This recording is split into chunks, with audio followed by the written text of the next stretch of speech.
Good evening, everybody. The October 22nd Hibbing Public Utilities Commission meeting is called to order. All commissioners are present. Next item will be adds or deletes. Any adds or deletes? Hearing none. Yes, Chair, sorry. Deep in thought. I'd like to add a couple of things under new business. I'd like to add a commission schedule for November and December to solidify dates. I'd also like to add a item under 9, that would be now 9B, allow commissioners to attend a tour of Dairyland Power on October 25th.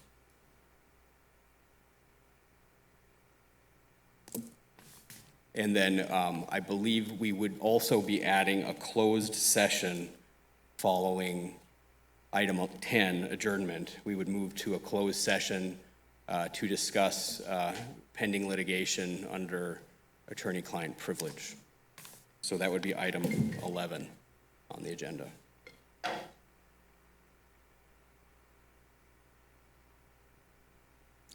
Thank you, Mr. Peterson. Okay, next item will be citizens forum, approval of the minutes of the September 24th, 2024 meeting. What will be the wish of the commission? So moved. Second. Motion by Commissioner Stokes, support by Commissioner Sandsted to approve the minutes of the September 24th meeting. Any further discussion? Hearing none, all those in favor signify by saying aye. Aye. Opposed? Motion carried. Next item will be citizens forum. We don't have anything. We'll move on to item number 5, the consent agenda. Item 5A, approve invoices greater than 1,000, approve the bills and ACH transfers dated September 19th through October 16th, 2024. Item 5B, approve the payroll paid and overtime report for the October 3rd and 17th, 2024 pay date. Item 5C, approve Hibbing Public Utilities staff travel expense matrix for the third quarter of 2024.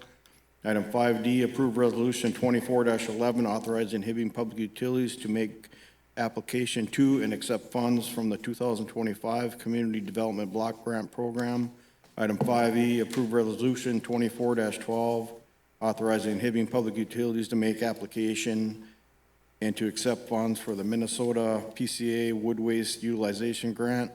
Item 5F, approve resolution 24-13 authorizing Hibbing Public Utilities to make application to and accept funds from the USDA Forest Service Wood Innovations Grant Program. Item 5G, approve resolution 24-14 authorizing Hibbing Public Utilities to make application to and accept funds from the USDA Forest Service Community Wood Grant Program. Item 5H, approve waiving of assessment for tax forfeit properties redevelopment. Item 5I, approve request for contribution from the Iron Range barn dances in the amount of $500.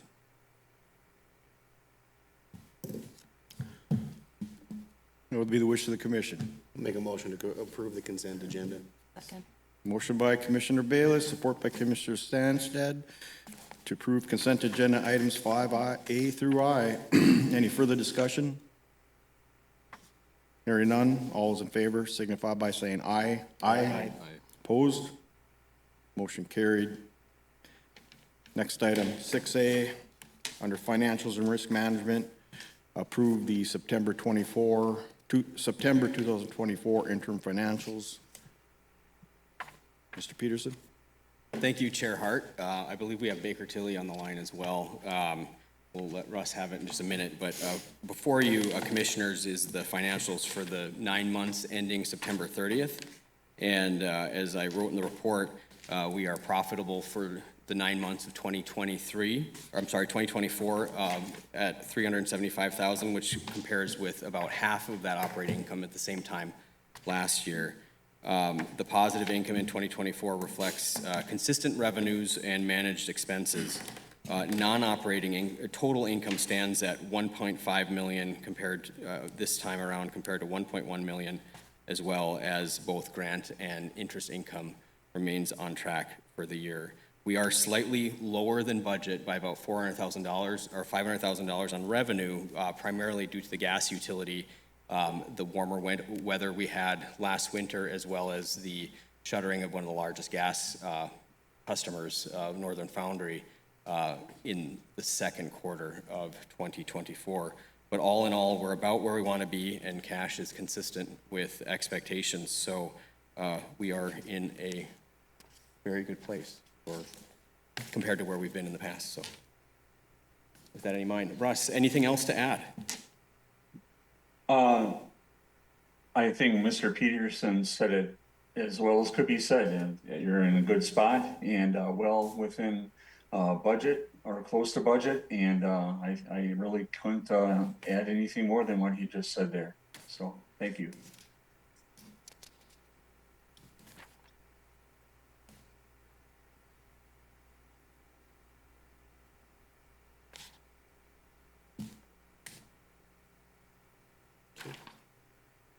All right. And if I could just add, well, it's not on the agenda item, we are working through the rate analysis for the rate study, and we received a presentation on that for staff last week, and we'll be kind of working to get that into the November working session as soon as we set a date where we can provide an update. Thank you, Mr. Peterson. What will be the wish of the commission? A motion to approve. Support. Motion by Commissioner Stokes, support by Commissioner Sandsted to approve the September 2024 interim financials. Any further discussion? Hearing none, all those in favor signify by saying aye. Aye. Opposed? Motion carried. Item 6B, approve Heckenrich Mechanical for MCC hot room AC unit in the amount of $72,400. Mr. Peterson. Thank you, Chair Hart. Commissioners, ahead of you is the request to approve Heckenrich Mechanical in the amount of $72,000 for the hot room air conditioner. There were 3 quotes were received, and Heckenrich Mechanical was the lowest quote. So with that, we'd recommend moving forward with Heckenrich Mechanical. Motion to approve. I'll support that. We have a motion by Commissioner Stokes, support by Chair Hart to approve Heckenrich Mechanical for the HVAC unit. Do you have a question? I do Commissioner have a Sandsted? question. Just, my question is this amount a pre-budgeted amount already? It is, yes. Thank you, Commissioner Sandsted. I put it on the cover letter that it is a budgeted item. It's within the overall HRAC expense budgeted for the year. Thank you. I have one question for clarification. With that one bid that was lower, is that just because it didn't include everything needed? I would have to get back to you, Commissioner Babich, on that. I am not familiar with what was excluded from that quote. Okay. I'm just assuming because it says that Heckenrich includes all work, including crane, electrical, concrete troubleshooting. Yes, yeah. I apologize for that. Paul did tell me that it included a crane. Okay. Yes, so let me just clarify that. The lowest quote from Iron Range did not include the crane. So we did not consider that apples to apples comparison. So, thank you. Thank you for that clarification.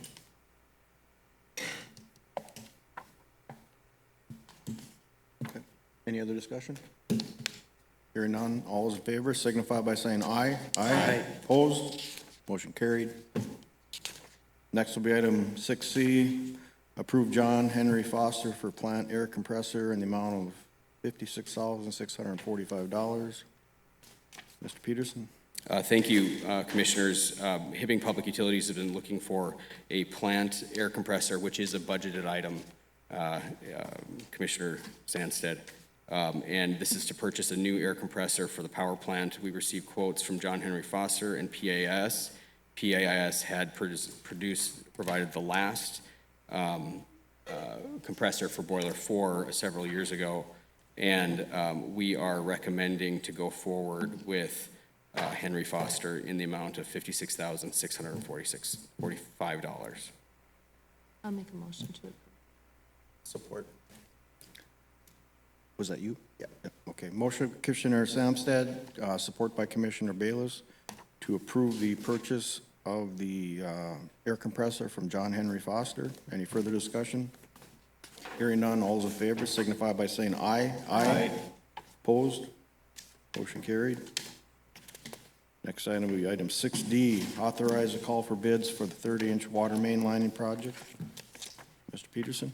Thank you, Chair Hart. Commissioners, ahead of you is a request to advertise for bids for the 30-inch water main project relining. If you recall that we discussed in the working session last week, we moved forward with this project because the slip lining project on Highway 169 and 25th has gone so well. The first of its kind in our city, we felt confident that moving forward to remove the biggest risk from Hibbing's water supply or water distribution system, that 30-inch line that runs through the swamp, was a great next step for us to make. And with the oncoming winter, taking advantage of hardened soils due to freeze up in the swamp south of Jack and Don. So this project would be completed this winter. So with that, request to call for bids. Make a motion to accept bids. Support. Okay. Motion by Commissioner Stokes, support by Commissioner Babich, to approve calling for bids for replace or lining the 30-inch water main. Any further discussion? Hearing none, all those in favor signify by saying aye. Aye. Opposed? Motion carried. If I could, Chair Hart, just add after, thank you, Commissioners, for voting for that. This project will be funded almost entirely by the mineral article provisions that were approved by the state legislature last year. So the residents of the city of Hibbing should be very grateful for the state of Minnesota legislature as well as the IRRB for approving $3 million that will fund that project this year. That project will not be funded through rates or loans that the public utilities would otherwise have to go out for. So thank you to Representative Liz Lagarde, who of course co-sponsored that, who sponsored that bill, and everybody else who voted for that. Okay, thank you. Next item, 6E, approve Bolton and Mink engineering services for the 2025 capital improvement projects, engineering and design services in the amount of $657,000. Mr. Peterson? Thank you, Chair Hart. Commissioners, before you is the request to approve the engineering services for design through public bidding for Bolton and Mink for the 2025 water projects, and this includes the 1 mile of 30-inch rehabilitation that we just added at the last working session. Make a motion to approve. Support. Motion by Commissioner Stokes, support by Commissioner Babich, to approve Bolton and Mink for engineering and design services in the amount of $657,000 for the 2025 water main projects. Any further discussion? Hearing none, all those in favor signify by saying aye. Aye. Opposed? Motion carried. Next item under policy and governance, item 7A, approve hiring of Jeremy Nelson as heat mechanic apprentice. Mr. Peterson? Thank you, Chair Hart. Commissioners, ahead of you is a request to hire Jeremy Nelson as a heat mechanic apprentice. If you recall, this position was created through a vacancy on the heat crew that the commission declared in the August meeting, and it was posted internally, and we had no candidates, and then it went external, and Jeremy will be coming to us from the outside. So with that, I recommend the commission hire Jeremy Nelson. Make a motion to approve.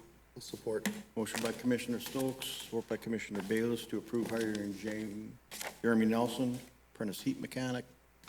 Any further discussion?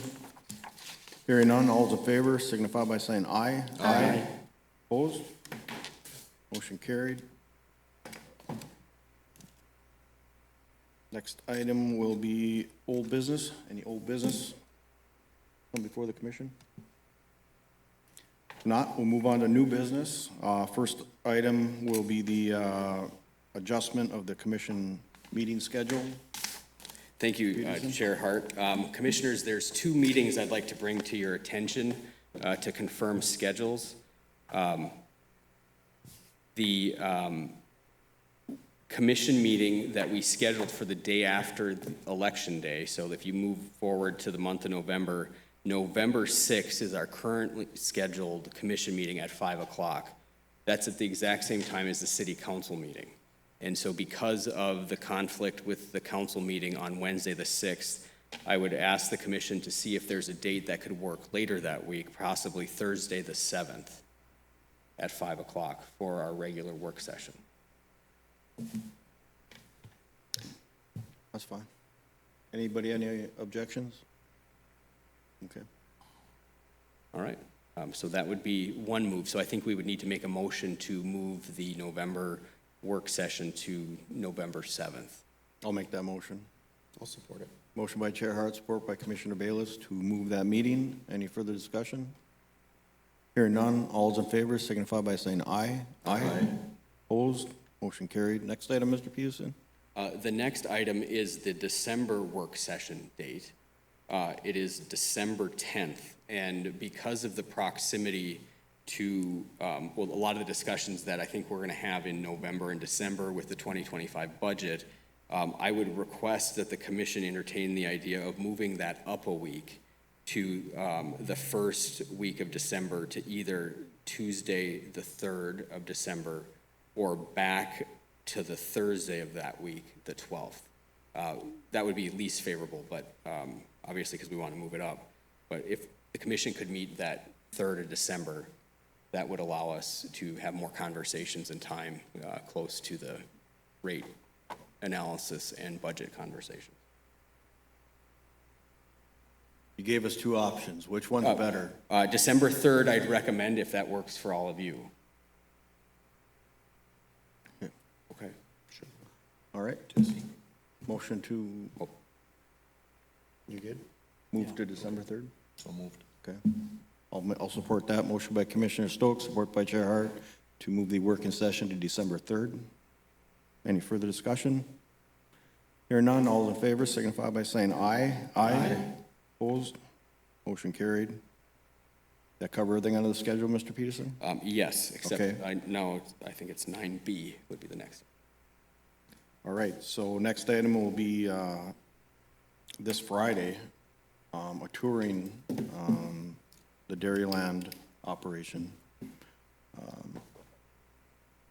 Open it to the commission. Yeah. Yes. I'll make a motion to do that. I'll support. Okay, motion by Chair Hart, support Commissioner Sandsted to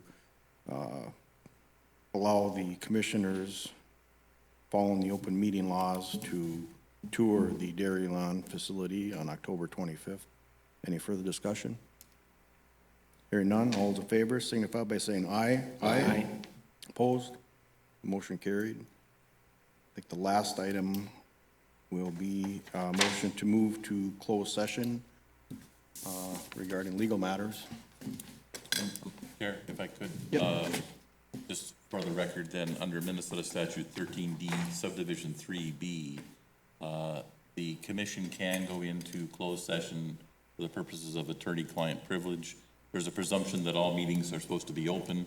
However, in this particular case, the utility has been served with a claim, notice of claim with regard to from an outside party, and commission's already retained counsel with regard to that.